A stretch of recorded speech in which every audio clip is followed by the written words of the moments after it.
Assalamualaikum warahmatullahi wabarakatuh. Pada video kali ini saya akan memaparkan pembelajaran atletik melalui aktivitas tolak peluru. Adapun gaya tolak peluru yang akan dibahas pada video kali ini yaitu gaya O'Brien atau gaya membelakangi. Untuk bahasan materi tolak peluru di video kali ini, yang pertama adalah pengertian, yang kedua sejarah, yang ketiga teknik dasar, yang keempat peraturan permainan, dan yang kelima sarana dan prasarana. Pengertian. Atletik sering disebut sebagai induk dari semua cabang olahraga atau mother of sport, dan merupakan olahraga yang paling tua di dunia. Ada beberapa jenis olahraga yang termasuk dalam cabang olahraga atletik. Salah satunya adalah tolak peluru. Tolak peluru adalah salah satu cabang olahraga lempar dalam atletik yang dilakukan dengan cara menolak atau mendorong peluru atau bola yang terbuat dari logam sejauh mungkin dari titik lempar menuju titik pendaratan menggunakan teknik tertentu. Tidak seperti olahraga cabang lempar lainnya, yaitu lempar cakram, lempar lembing, dan lempar martil. Tolak peluru dapat dilakukan di lapangan indoor maupun outdoor. Hal ini disebabkan tolak peluru tidak membutuhkan area pendaratan yang luas, tidak lebih dari 25 meter. Sejarah. Dikutip dari Spotrac, olahraga tolak peluru diyakini sudah ada pada zaman Celtic kuno. Dalam cerita rakyat Skotlandia, kepala suku klan menggunakan tradisi meletakkan batu untuk mengetahui orang terkuat di sukunya dan mengirimnya ke medan pertempuran. Tradisi tersebut dapat ditemukan dalam sebuah buku Irlandia berjudul Book of Leinster yang ditulis pada abad ke-12 dan menggambarkan peristiwa Celtian Games yang diadakan di County Meath. Salah satu peristiwa yang termasuk adalah lempar batu. Tetapi seberapa jauh sejarah tradisi tersebut masih belum terbukti. Penggunaan bola besi sebagai peluru pertama kali digunakan oleh kelompok olahraga militer. Saat itu, bola besi yang dipakai berupa bola meriam. Sejak saat itu, bola besi digunakan sebagai peluru dalam olahraga tolak peluru. Dilansir Ensiklopedia Britania pada tahun 2015, yang pertama kali menggunakan tembakan atau bola meriam sebagai pengganti batu secara kompetitif adalah kelompok olahraga militer Inggris.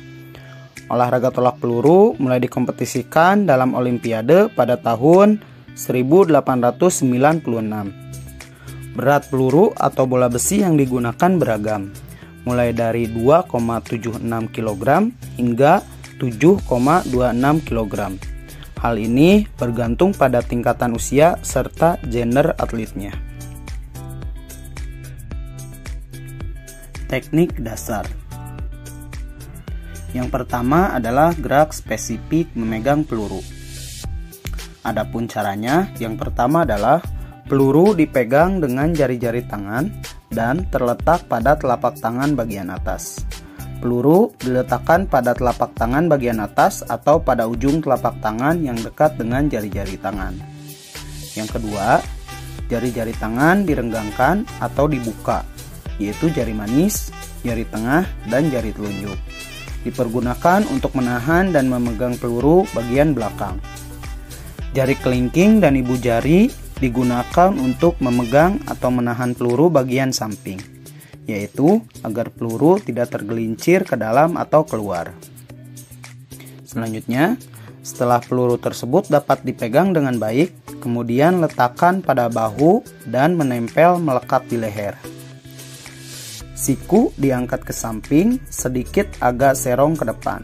Dan terakhir, pada waktu memegang dan meletakkan peluru di bahu, usahakan agar keadaan seluruh badan dan tangan tidak kaku, tetapi harus rileks. Tangan dan lengan yang lain digunakan untuk menjaga keseimbangan. Yang kedua yaitu gerak spesifik menolak peluru gaya O'Brien atau gaya membelakangi. Dalam melakukan tolak peluru, terdapat 3 jenis gaya, atau teknik, yaitu spin, ortodok, dan O'Brien, atau sering disebut juga sebagai teknik membelakangi.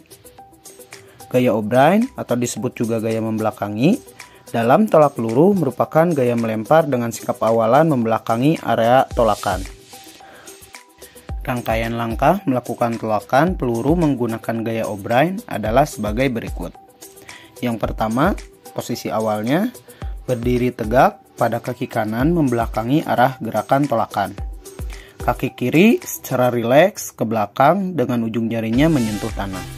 Tangan kiri diluruskan ke atas di samping telinga, pandangan ke arah bawah. Yang kedua, gerakan. Rendahkan lutut kaki kanan. Lanjutkan gerak berjingkat rendah ke belakang bersamaan kaki kiri diluncurkan lurus jauh ke belakang. Pada saat kaki kanan mendarat dari gerak berjingkat dan disusul mendaratnya kaki kiri jauh di belakang, putar badan ke arah kiri dengan cepat pada saat dada terbuka menghadap ke arah depan. Tolakan peluru ke depan atas lebih kurang membentuk sudut 45 derajat. Lepaskan peluru dan pegangan tangan setelah peluru berada pada titik terjauh dari badan lengan lurus. Yang ketiga, akhir gerakan.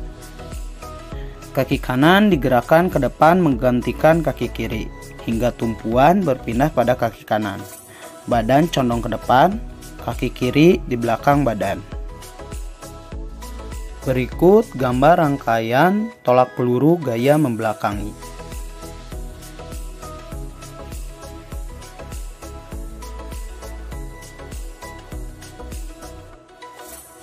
Peraturan permainan. Berikut adalah peraturan tolak peluru sesuai standar IAAF.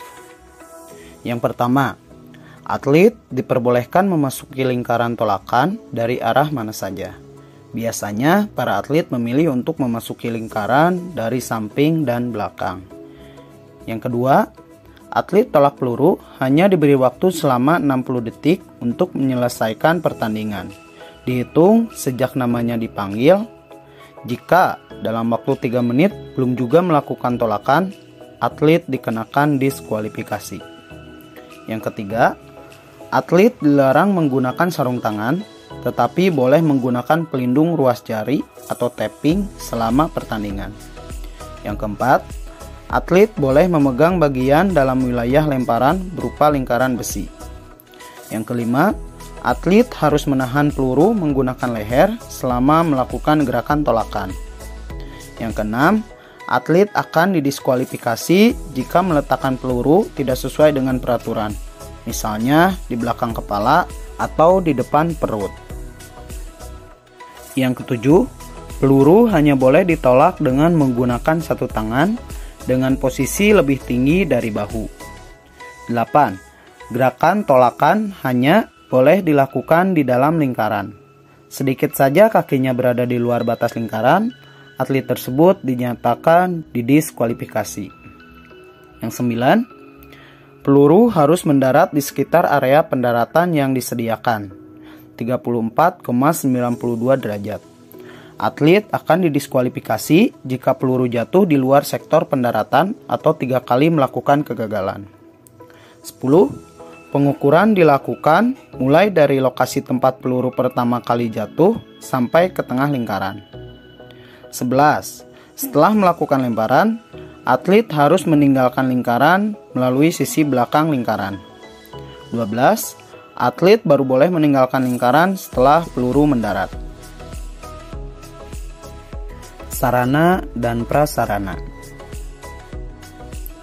Yang pertama, lapangan tolak peluru. Sekilas, lapangan untuk tolak peluru mirip dengan lapangan untuk cabang olahraga lempar cakram. Perbedaannya terletak pada papan batas tolakan yang terdapat pada lingkaran tolak peluru. Adapun ketentuan untuk lapangan tolak peluru adalah sebagai berikut. Yang pertama, lapangan tolak peluru terdiri dari 2 bagian, yaitu lingkaran tolakan dan sektor pendaratan. Yang kedua, lingkaran tolakan memiliki diameter 2,135 meter dan dikelilingi ring besi dengan ketebalan 66 mm.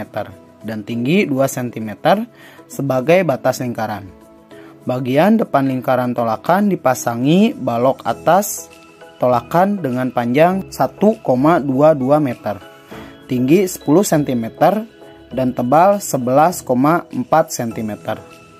Yang ketiga, sektor pendaratan berupa tanah yang ditandai garis batas atau sektor line, sekaligus garis ukur standar yang terletak di tengah sektor pendaratan.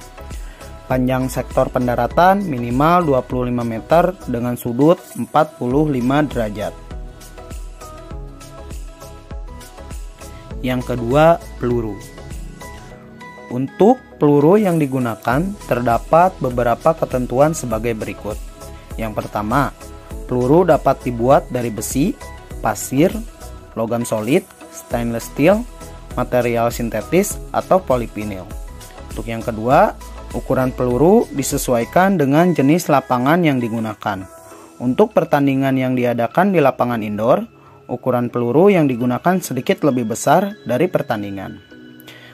Yang ketiga, ketentuan untuk berat peluru adalah sebagai berikut. Yang pertama, untuk senior putra 7,257 kg. Untuk senior putri 4 kg. Untuk junior putra 5 kg, dan untuk junior putri 3 kg. Demikian pemaparan saya tentang pembelajaran atletik melalui aktivitas tolak peluru gaya O'Brien atau membelakangi. Semoga bermanfaat. Terima kasih. Wassalamualaikum warahmatullahi wabarakatuh.